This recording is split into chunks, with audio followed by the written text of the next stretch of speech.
Welcome to my podcast. My name is PJ Andy Porda at samahan niyo ako and let's talk about life and how to get through it. This is my podcast, Paano Nga Ba? And today we are going to talk about paano nga ba tayo tinuruan ng COVID-19 pandemic.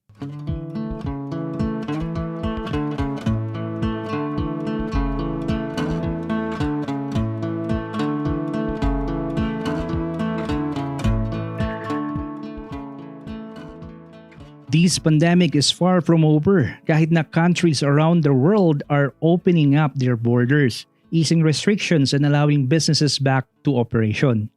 As we slowly crawl back sa ating normal na mga buhay, hindi maiiwasan na malungkot tayo sa laki ng negative outcomes it brought to our world and to our lives. Madami pa rin ang may sakit. Many have lost their families and loved ones na hindi man lang nabigyan ng nararapat na pagduduksa. Ang sabi nga nila, this virus is worse and a very serious threat than a war kasi nga di natin nakikita yung kalaban natin. And because of this virus, many businesses have closed. Maraming nalugi sa negosyo at mga investments nila.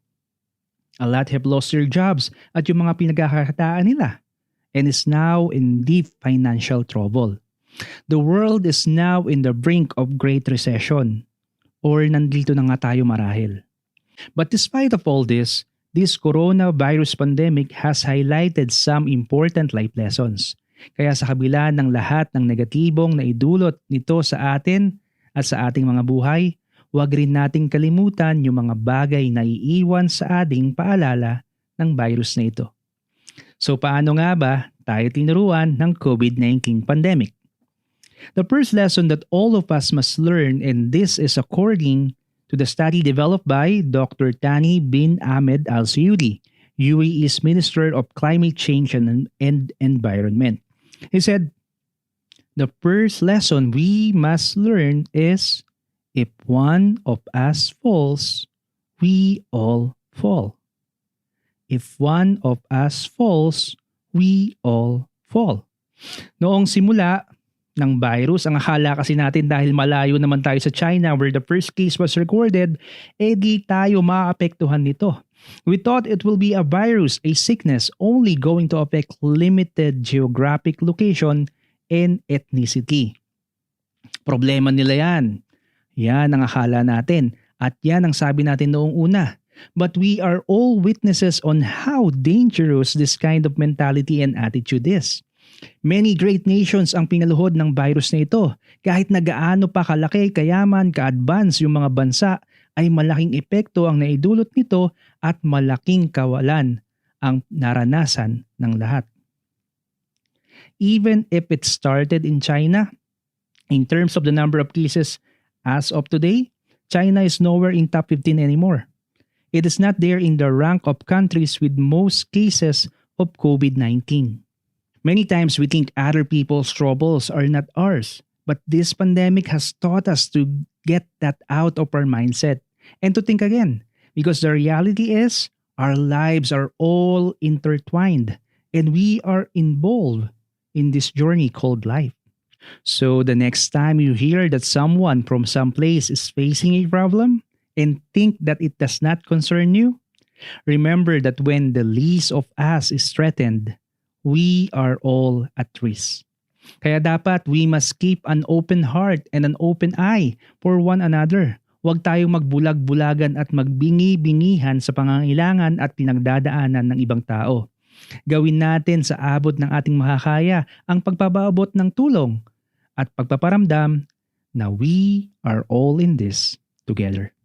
So paano nga ba tayo tinuruan ng COVID-19 pandemic? This pandemic has taught us to value life and to appreciate the simple things we always take for granted. Marahil ang buhay ay naging isang malaking routine na lang para sa atin. We wake up in the morning, prepare ourselves for work or di kaya sa eskwela, do our jobs, go back home, have dinner and go to bed and sleep. And then the next day, do the same thing again. Sa pagsasara ng mga opisina, eskwelahan, mga shops, mga negosyo at marami pang iba, at sa pananatili natin sa bahay, whether because we are working from home or nawalan tayo ng trabaho at pagkakakitaan, naputol yung routine ng buhay na sinasabi natin. And it has presented us a chance for us to change the way we look at our lives and ma-appreciate all those things na di natin masyadong pinapahalagahan before. Ang sabi nga, we don't realize how blessed we are until it is taken from us. Dahil sa pandemic na ito, nabigyan tayo ng pagkakataon to pause and see how great it is to just simply be able to open our eyes in the morning and wake up from our own bed and be in the company of our family na healthy at malayo sa anumang nararamdaman. We saw and read in the news that not many are fortunate enough to experience even those simple things. Hirap na nga sila sa kanilang sakit, malayo pa sila sa pamilya nila, and some have not even given a chance para makita yung kanilang mga minamahal sa huling sandali ng kanilang mga buhay. Because of this pandemic, we realize how beautiful life is and be grateful sa bawat sandali at oras na ipinagkaloob sa atin. So paano nga ba tayo tinuruan ng COVID-19 pandemic? Natuto rin tayo maging responsable di lamang para sa ating mga sarili at pamilya, but also for the people around us. Maraming personalidad at mga ordinaryong mamamayan ang hindi nagdalawang isip in reaching out to help other people in need during this uncertain time. Tunay na nakakantig ng puso yung mga istorya at kwento kung paanong isinantabi muna ang pansariling kapakanan at isinakripisyo ang sarili na walang hinihintay na kapalit at hindi tumigil sa pagtulong sa kapwa lalo na sa panahong ito. Sumasaludo tayong higit sa mga frontliners na talagang silang sumagupa at humarap sa panganib na dulot ng virus na ito. Saludo tayo sa kanilang lahat na tupumpad sa kanilang mga tungkuling sinumpaan sa Diyos, sa bayan at sa lahat ng mamamayan. This pandemic has served to show and illustrate to us why nurses, doctors, and all health workers and government personnel are so important. Sila talaga ang tunay na mga bayani. Sabi nga, heroes are sometimes just ordinary people doing their jobs and making sacrifices for the greater good of all. Kaya naman patuloy natin silang pasalamatan at iangat di lamang ang kanilang mga moral, kundi pati ang kanilang mga salaries and benefits pagkatapos nating malampasan ang lahat ng ito. Countries helping other nations by sending medical experts and supplies kahit na meron din silang mga sariling cases na iniintindi internally sa loob ng kanilang bansa. Many countries provided assistance sa ating bansang Pilipinas kahit na noong earlier phase pa lang of this crisis. Nandiyan ang Amerika, Singapore, China, Korea, Japan, Taiwan among others. And syempre kaming mga OFW dito sa UAE ay very grateful and thankful sa bansang ito na siya ring unang nagpaabot ng tulong sa atin to bolster our country's effort to curb the spread of COVID-19. At marami pang ibang countries ang tinulungan at tinutulungan ng bansang ito hanggang sa ngayon. At yung simpleng pagsunod sa mga ordinansang ipinatupad noong lockdown at quarantine ay isang pagpapatunay din ng ating pagiging responsable para protektahan ang ating sarili, ang ating pamilya at ang mga taong nasa paligid natin. So paano nga ba tayo tinuruan ng COVID-19 pandemic? Walang pinipili ang virus na ito. Mahirap ka man o mayaman, may kaya o wala. No matter what your position is, maging hari ka man, presidente or prime minister will not guarantee na hindi dadapo sa iyo ang virus na ito. Kaya naman isa sa mga lessons na itinuro ng pandemic na ito ay ang maging humble tayo. Ang sabi nga, money can't buy everything. Pinatunayan ito ngayong naranasan natin ang pandemic na ito. Gaano man kadami ang pera mo, hindi ito mabibili ang proteksyon para iligtas ang buhay mo at ng pamilya mo. Sino bang mag-aahala at mag-iisip na darating ang araw na yung mga world's biggest cities would fall sa isang nakakatakot na katahimikan? Walang traffic, walang gulo, walang ingay. That shops, restaurants, schools, and workplaces would be closed. Nahihinto sa paglipad yung mga jumbo jets na naghahatid sa atin sa iba't ibang sulok ng mundo para magbakasyon or mamasyal. Sino bang mag-aakala that simply shaking hands and the simple high fives would be the source of a life-threatening virus? Isang sobrang kaliit-liit lang na mikrobyo na virus ang magpapawalang saysay sa sobrang pagkalaki-laking mga bansa. If this virus is teaching us anything, it's humility. Tingnan din natin yung mga nasa paligid natin. Magagarang mga damit, mga mamahaling sapatos, super expensive bags at kung ano-ano pang mga binili natin at inipon natin ng katagal-tagal na panahon. Maybe some of us have even sacrificed a lot just to get those. But come to think of it, ano nga bang naging papel ng mga yan noong nasa lockdown at quarantine tayo? At the end of the day, we realize that material things mean nothing. Hindi pala talaga ito ang importante sa ating mga buhay. They are not that matters most in life. So paano nga ba tayo tinuruan ng COVID-19 pandemic? When our company announces that we will be working from home because of the quarantine dito sa UAE, I told my family that I will not be going out of the house for a period of 1 month or more.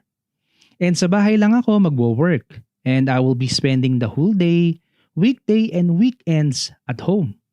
Upon hearing that, yung 6-year-old kong anak na si Pierre, with a big smile on his face, he said, "So that means, Daddy, finally we can have a family dinner time." I look at my wife and she looked back at me at pareho naming hindi naintindihan yung ibig sabihin ng anak namin. And we just let it go. So the night came and my wife prepared our dinner table and after naming magpray, Pierre told the same thing again. He said, "Finally, we can have a family dinner time." To which both my wife and I replied, "But we always have a family dinner every night." Pero ito yung sabi ni Pierre, ito yung sabi niya. Pierre told us this, "Daddy, Mommy, I mean a proper family dinner time." And he continued saying, "Because as Daddy said yesterday that he is not going to work for some time, that means we don't need to hurry up. And that means we can have more time to just sit in the table for you guys to listen to my stories and for me and my brother Pau to listen to yours." Upon hearing that, hindi na kami nakasagot. It struck us. It hits me. And it hits me hard. Medyo napaalat ata yung dinner namin that evening as it was mixed with tears. But we will never forget that dinner time. Pero hindi namin makakalimutan yung dinner na yon. And we will always make sure to have a family dinner time.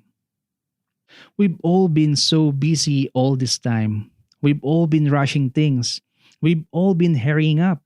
Kahit na yung trabaho natin, mga pinagkakaabalahan natin, ay masasabi natin para naman sa pamilya natin ito. Kaya kayod tayo ng kayod. Nagmamadali tayo para mas marami tayong makalap na salapi. These are good things. Wala namang masama sa paghahangad ng ikabubuti ng pamilya natin. But remember this. We might have been doing a lot of good things, but may not necessarily be the best thing. And this pandemic has allowed us to have more time to value and appreciate our family and mag-spend ng quality time with them, lalo na sa mga bata. This pandemic has taught us that we should give our family not just the good things, but the best things. That means the best of us, and that simply means just being there to talk to and to listen. Sa pagbabalik natin sa trabaho, pag-aaral at sa anumang pinagkakaabalahan natin, sana nagamit natin ng maayos ang time natin with our families. Let us treasure those times as those times will never come back and will never happen again. So paano nga ba tayo tinuruan ng COVID-19 pandemic? Pinaalala sa atin ng pandemic na ito that life is short and that we are all fragile and susceptible to getting sick and even dying suddenly. Pinaalala sa atin ng pandemic na ito that we are not in control of our lives. Hindi rin tayo ang may-ari ng buhay natin at ito ay pahiram lang sa atin. And since it was just lent to us at dahil pahiram nga lang, pwede sa atin itong bawiin anytime. Nasaan ka man, anuman ang iyong ginagawa, may sakit ka man o wala, sa ayaw mo man o hindi. Pero lagi nating tandaan that God does not abandon us. God goes with us even now in this time of trial and testing. At sa kabila ng mga nararanasan nating sufferings and difficulties, we must always run to Him. Sa panahong ito, it is important to anchor our hearts and our hope to God. Binigay sa atin ni Lord ang panahong ito para hanapin natin siya at tumawag at magtiwala lamang sa Kanya. So paano nga ba tayo tinuruan ng COVID-19 pandemic? This pandemic has taught us to care and to take care of one another, to value and appreciate life's simple things, to be responsible citizens and human beings of this world, to live a life of humility, to spend more quality time with our families and loved ones, and that there is a God who is in control of everything. How about you guys? Ano nga bang lessons ang itinuro ng COVID-19 pandemic na ito sa inyo? Salamat for joining my podcast. I hope you learned something and I hope you enjoy listening to it. Let me know your thoughts and I hope to see you again on our next episode. So this is Paano Nga Ba with PJ Antiporda signing off and saying, God bless us all.